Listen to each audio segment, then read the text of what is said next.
नमस्कार, आप देख रहे हैं धन दौलत और मैं हूं विवेक लॉ। कई बार लोग खुद रिसर्च करके या किसी दोस्त की सलाह पर फाइनेंशियल प्लानिंग की शुरुआत कर लेते हैं, लेकिन मुश्किल तब आती है जब निवेशकों को मन मुताबिक या लक्ष्य के हिसाब से रिटर्न नहीं मिलता। इसकी वजह ज्यादातर मामलों में यह होती है कि लोग वक्त वक्त पर अपने निवेश में सुधार या किसी भी तरह का बदलाव नहीं करते। आज धन दौलत में हम आपकी इसी मुश्किल को दूर करने की कोशिश करेंगे और इसमें हमारे साथ होंगे जाने माने फाइनेंशियल एक्सपर्ट सूर्या भाटिया। बहुत बहुत धन्यवाद सूर्या आने के लिए। निवेश को मजबूत दमदार बनाने के लिए उसमें कई विकल्पों को शुमार करना जरूरी होता है। हालांकि उससे फायदा उठाने के लिए आपको पता होना चाहिए कि जिस तरह चीनी की एक तय मात्रा मिठास के लिए जरूरी है और स्वाद के लिए नमक, कुछ उसी तरह किस जगह कितना निवेश करना है यह भी आपको पता होना चाहिए। मिसाल के तौर पर निवेश लॉन्ग टर्म के लिए होना चाहिए और उसमें कैसे एसआईपी आपको लक्ष्य तक पहुंचाने में मदद कर सकता है, यह हम आपको इस रिपोर्ट के जरिए बताते हैं।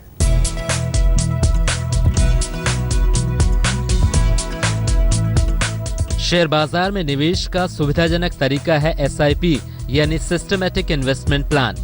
इस तरीके से आप हर महीने एक तय रकम लगाते हैं जिसको फंड मैनेजर शेयर बाजार में निवेश करते हैं। इस तरीके से आप शेयर बाजार में होने वाले उतार चढ़ाव को मात देते हुए मुनाफा कमाने में कामयाब हो सकते हैं। लेकिन पिछले एक साल में एसआईपी के जरिए शेयर बाजार में आने वाले निवेशक नाखुश हैं। दरअसल इनकी नाराजगी की वजह है एसआईपी पर मिलने वाला नेगेटिव रिटर्न। आंकड़ों के मुताबिक पिछले एक साल में 213 डाइवर्सिफाइड इक्विटी स्कीम्स में से 137 ने नेगेटिव रिटर्न दिया है। नेगेटिव रिटर्न देने वाली स्कीम्स के निवेशक एसआईपी से निकलने की योजना बना रहे हैं। वो ये भूल रहे हैं कि एसआईपी का तो पहला नियम ही लॉन्ग टर्म निवेश है।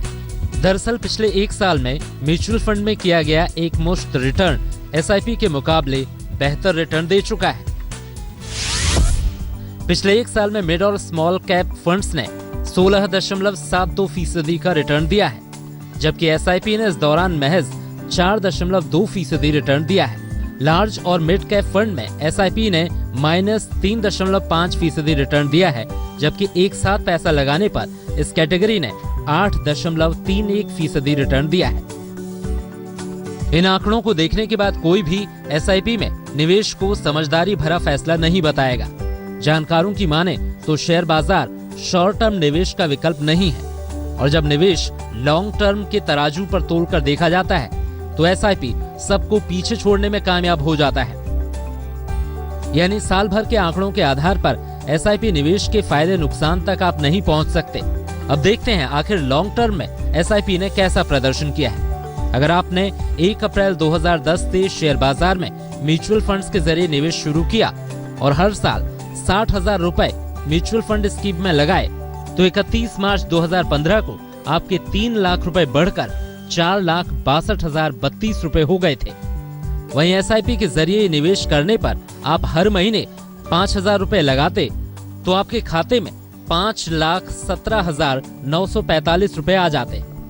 इस तरह एक मुश्त निवेश के मुकाबले एसआईपी पिछले 5 साल में आपको 55,913 रुपए का मुनाफा देने में कामयाब हो गया। यानी एक मुश्त निवेश के मुकाबले लॉन्ग टर्म में एसआईपी इस तरह ज्यादा मुनाफा देता है।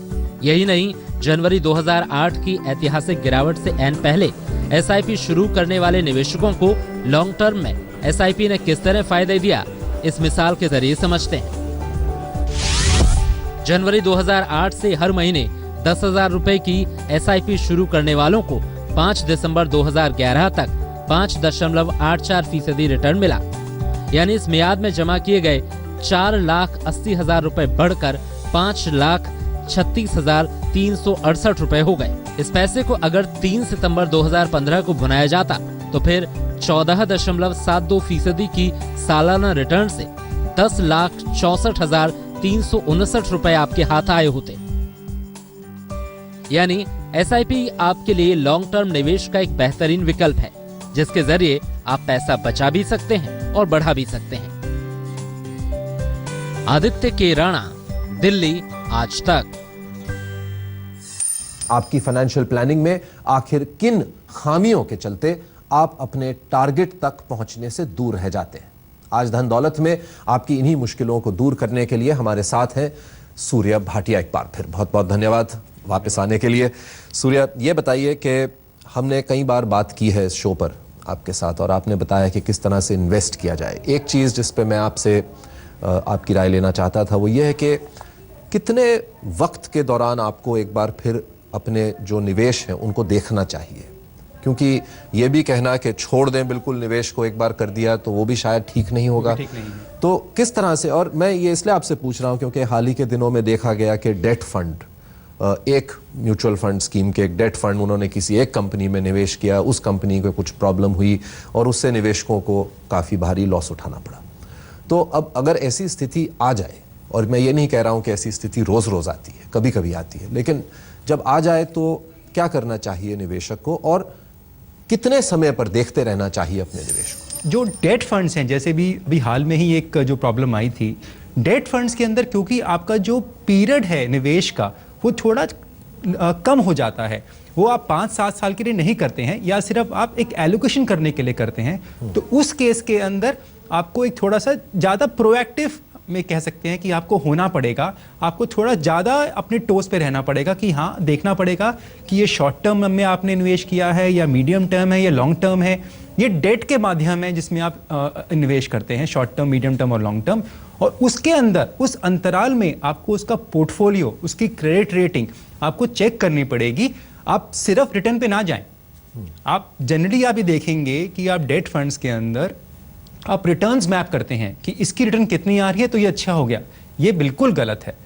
वो जरूर है कि उसकी रिटर्न कितनी है, ये भी एक माप है जिसको आप उसके अंदर एक हिस्सा बना सकते हैं। इसके अलावा उसकी क्या रेटिंग है, उसका पोर्टफोलियो क्या है, ये बहुत ज़रूरी है एक डेट फंड के लिए। हम तो ये बोलेंगे कि ये डेट फंड में ज़्यादा ज़रूरी है इक्विटी फंड से, क्योंकि इक्विटी फंड के अंदर जो फंड मैनेजर है वो इक्विटी को इमीडिएटली बदल सकता है, जो कि इतना आसान नहीं है एक डेट फंड मैनेजर के लिए चेंज करना, क्योंकि margin of error date funds में आप कभी भी देखेंगे बहुत कम होता है।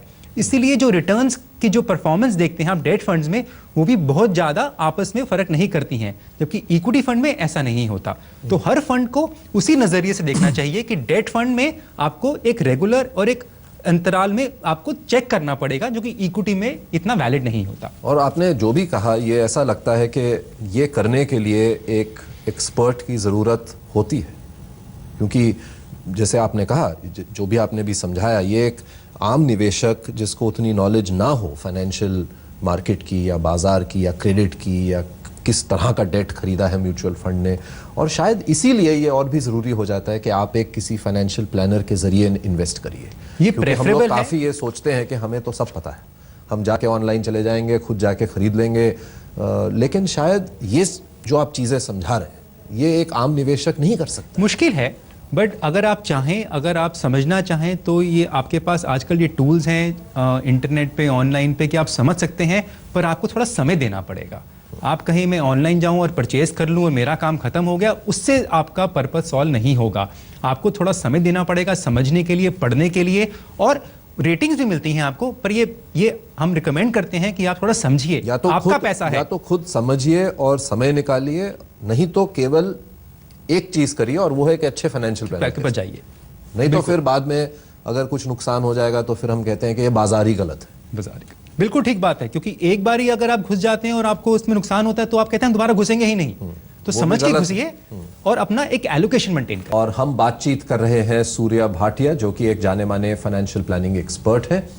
अब हमारे साथ जुड़ चुके हैं अपना पहला सवाल पूछने के लिए इस शो का भाविक पांड्या। नमस्कार भाविक जी, कैसे हैं आप? बस बढ़िया, नमस्कार। आपका बिजनेस कैसे चल रहा है?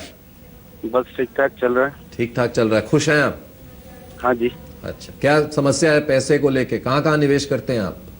मेरी एनुअल इनकम है करीबन 7 to 7.5 जी लाख जी। मैं करीबन एनुअली 1 से 1.25 इन्वेस्ट करता हूँ LIC में जी। और थोड़े बड़े म्यूचुअल फंड है, थोड़ा इन्वेस्टमेंट रियल एसेट में भी है। अब मैं चाहता हूं कि मैं किस हिसाब से अपना इन्वेस्टमेंट प्लान करूं कि एट द एज ऑफ, मेरी अभी एज है 35 साल। अच्छा।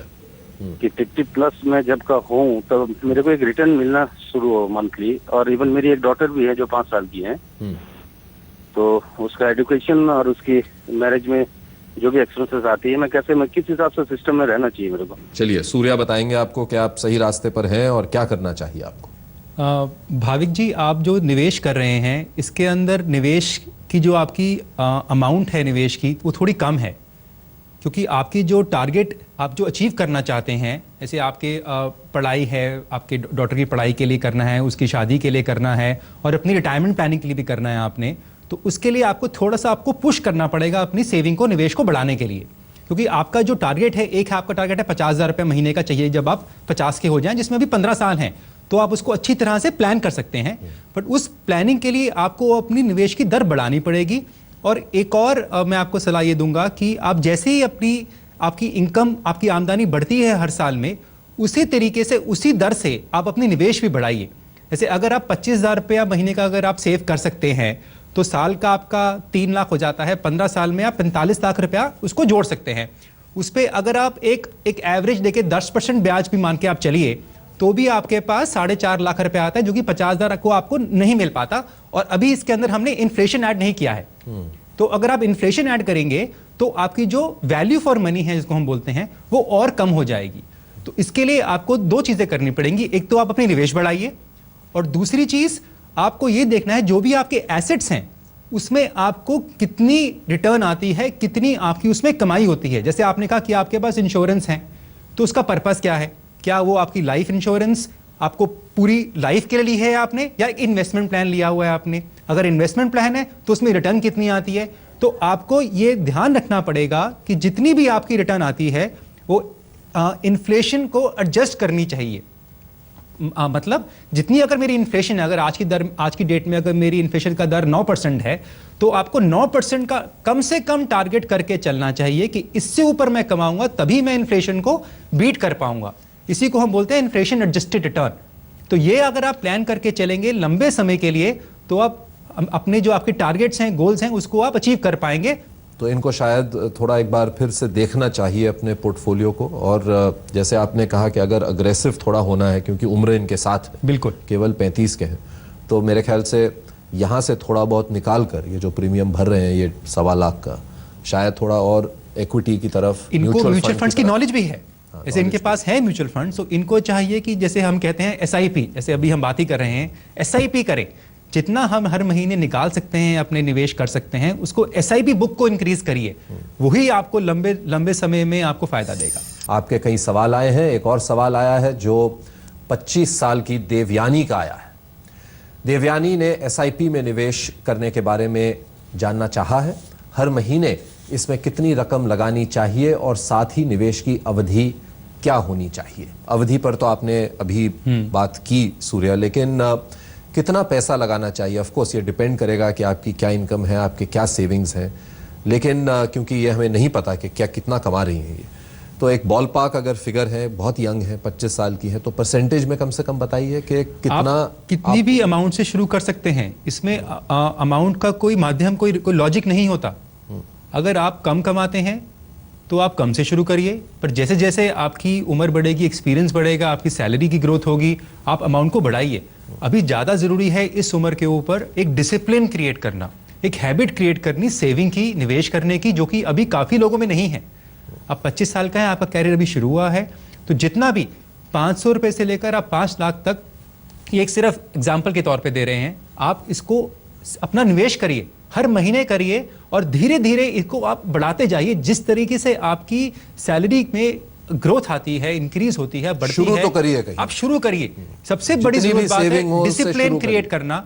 जब आप डिसिप्लिन क्रिएट कर लेंगे तब आप अपने आप ही, जैसे ही आपकी सैलरी बढ़ेगी, एक कुछ हिस्सा आप उसका वहां डालेंगे। जब आप ये समझ जाएंगे कि जो मेरी बचत है वो एक खर्चा है, तो आपका पर्पस अचीव हो जाएगा।